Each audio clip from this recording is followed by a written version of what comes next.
এয়া দেখিছে কেইটামান জলফাই আৰু জলকীয়া আচাৰ। মানে কথাটো হ'ল বহুদিনৰ মূৰত যোৰহাটৰ পৰা ঘৰলৈ আহি মাজু বৰমাহঁতৰ ঘৰলৈ গৈছিলোঁ। তাতে ভাবিলোঁ তেওঁৰ লগতে ৰ'দত বহি জলফাই টেঙাৰ জুতি লওঁ। সেয়ে এয়া বৰমাই পূৰা টেঙা কটাত ব্যস্ত হৈ আছে। আঁতৰত থকাৰ বাবে বৰমাহঁতকো বহু দিনৰ পাছতহে আজিকালি লগ পোৱা হ'লোঁ। বহুদিনৰ পাছত দেখিলে এনে লাগে সকলোকে দেখাত ইমান পৰিৱৰ্তন হোৱা যেন লাগে।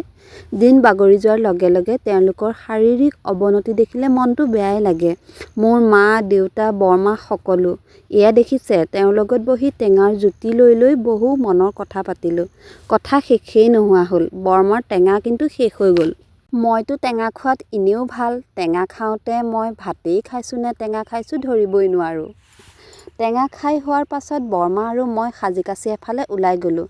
ক'ত গৈছোঁ ভিডিঅ'টো চাই থাককচোন, নিশ্চয় গম পাব। বহুদিনৰ পাছত বৰমা আৰু মই অলপ ওলাই আহিলোঁ আবেলি। তাৰ পাছত আমি আহি এয়া পালোহি পাৰ্লাৰত। বাৰু আজিলৈ ভিডিঅ'টো সামৰিলোঁ দেই, বাই।